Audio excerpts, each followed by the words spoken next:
Assalamualaikum warahmatullahi wabarakatuh. Hello everyone, hello class. How is your life? I hope you're still healthy and in good condition. So class, today we're going to talk about one material. It is about simple present tense. And before that, you have to write down your name and your name on the comment box as presency today. So, let's move on to the explanation. Oke kelas, yang pertama yang kita pelajari dalam simple present tense adalah the meaning of simple present tense. Simple present tense adalah tenses pertama yang kita harus pahami jika kita belajar mengenai tenses. Jika dilihat dari struktur kata, ada simple dan juga present. Simple berarti sederhana, sedangkan present berarti sekarang. Jadi bisa disimpulkan, simple present tense adalah kalimat sederhana yang dilakukan di waktu sekarang. Kemudian yang kedua, tentang the function of simple present tense. Jadi fungsi dari penggunaan simple present tense di sini ada dua. Yang pertama adalah general truth atau fakta umum seperti matahari terbit dari timur dan juga matahari terbenam dari barat. Kemudian yang kedua adalah habitual action. Habitual action berarti kebiasaan yang kita lakukan sehari-hari, seperti kita makan, mandi, berangkat sekolah, berangkat kampus, dan lain sebagainya. Oke kelas, yang ketiga, we learn about the formula of simple present tense itself. There are three formula of simple present tense. The first is for positive sentence, the second is for negative sentence, and the third is interrogative sentence. Untuk yang pertama, positive sentence, rumusnya adalah subject ditambah verb 1 plus s or is ditambah object. Nah, untuk subjek itu sendiri adalah pelaku atau orang yang melakukan suatu pekerjaan.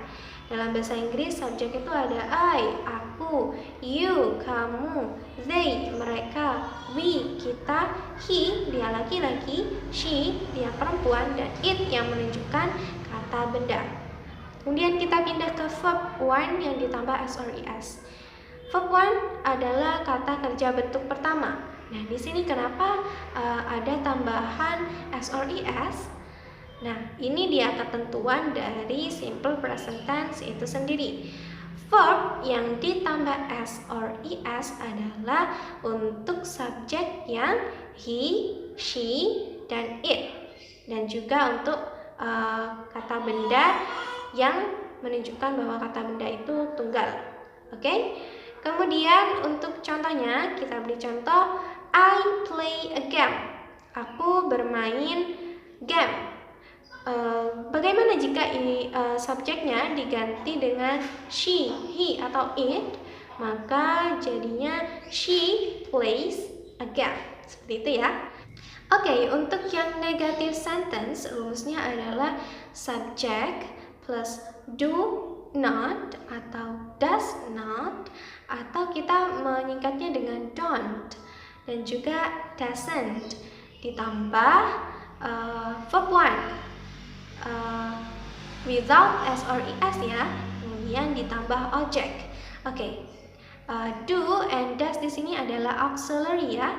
Dan kenapa verb 1-nya tidak ada s or is? Karena sudah diganti oleh auxiliary do and does. Oke, untuk contohnya adalah I don't play a game. She doesn't play a game. Untuk yang interrogatif, rumusnya adalah do or does ditambah subject ditambah verb 1 ditambah object. Oke, untuk contohnya adalah Do I play a game? Does she play a game? Dan lagi-lagi di sini verbnya kita tidak usah menambah s or es karena sudah ada auxiliary di depan. Oke, you got it? Kelas untuk penjelasan lebih jauh mengenai verb yang ditambah s atau es, saya akan jelaskan ya. Yang pertama ada kata kerja yang berakhiran huruf ss, sh, ch, x, dan o, maka wajib ditambah es. Untuk contohnya, kata kerja yang berakhiran ss yaitu miss. She, miss, ditambahi s menjadi Mrs. You, she misses you. Dia merindukan kamu. Kemudian untuk yang kata kerja berakhiran sh seperti wash, maka menjadi washes. He washes his clothes. Dia laki-laki mencuci pakaiannya. Untuk kata kerja yang berakhiran ch, watch, maka menjadi watches. He watches a film. Dia laki-laki menonton film. Dan untuk kata kerja yang berakhiran x, contohnya fix atau mix, maka menjadi fixes dan juga mixes. Ya, contohnya adalah she mixes her cake. Dia mencampur kuenya. Seperti itu ya. Dan kemudian kata kerja yang berakhiran o seperti go dan juga do harus ditambah es menjadi goes dan does. Oke? Untuk contohnya, I do my homework, itu untuk yang I, maka tidak usah ditambah s or es. Untuk yang C menjadi she does her homework. Seperti itu ya. Untuk yang goes, she goes to school. And untuk contoh yang lainnya kalian bisa menyusun kalimatnya sendiri.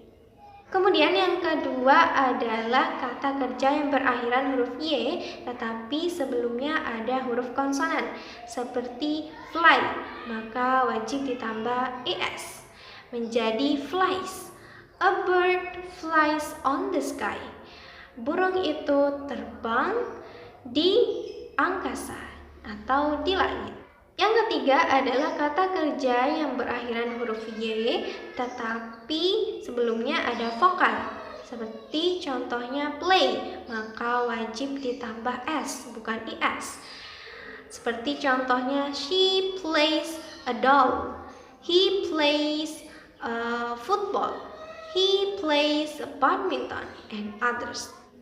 Nah, dalam simple present tense di sini ada time signal sebagai tanda bahwa itu adalah kalimat dari simple present tense. Di sini ada always, usually, every day, every week, sometimes, often, rarely, dan lain. Untuk contohnya, saya beri contoh, I play a game every day. Kalian bisa menyusun kalimat kalian sendiri sesuai dengan kata kerja yang kalian punya. Seperti itu ya. Oke, kita sekarang akan mencari tahu atau menemukan simple present tense dalam sebuah teks. Oke, langsung aja kita masuk ke slide yang berikut ini. So class, in this slide we will learn how to find out the example of simple present tense. Oke, kita mulai untuk membaca terlebih dahulu ya. She likes music, swimming, and going to the cinema. She also likes hanging out with friends, so she always takes a walk with her friends every Sunday. Sometimes she goes to a place that provides an extreme sport because she likes parachuting, bungee jumping, wingsuit flying, kite surfing, skateboarding, and many more. Oke, kita lihat dari kalimat pertama ya. She likes music. Apakah ini termasuk salah satu contoh dari simple present tense? Ya, of course. Kenapa? Karena di situ ada kata kerja yang ditambahkan huruf S, yaitu likes. Seperti yang kita tahu bahwasanya verb yang ditambah S or ES adalah ketentuan dari simple present tense. Kemudian kita lanjut pada kalimat yang selanjutnya. So, she always takes a walk with her friends every Sunday. Jika kita lihat kalimat tersebut, kita tahu bahwa ada kata yang termasuk time signal dari simple present tense, yaitu always.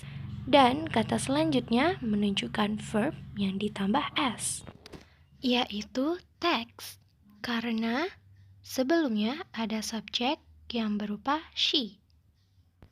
Selain itu, ada time signal yang kedua, yaitu every Sunday, yang menunjukkan bahwa itu adalah contoh dari simple present tense. Okay, let's move on to the next sentence. Sometimes he goes to a place that provides an extreme sport. Dari kalimat ini, kita bisa tahu bahwa itu adalah simple present tense karena verb yang dipakai ada penambahan es dari go menjadi goes. Oke kelas, untuk tugasnya kalian bisa membuat teks mengenai habit atau kebiasaan kalian sehari-hari atau daily activity dalam bentuk paragraf. Jadi jangan lupa untuk dikerjakan, dan itu saja dari saya. See you next week on the other class. So wassalamualaikum warahmatullahi wabarakatuh. Bye bye.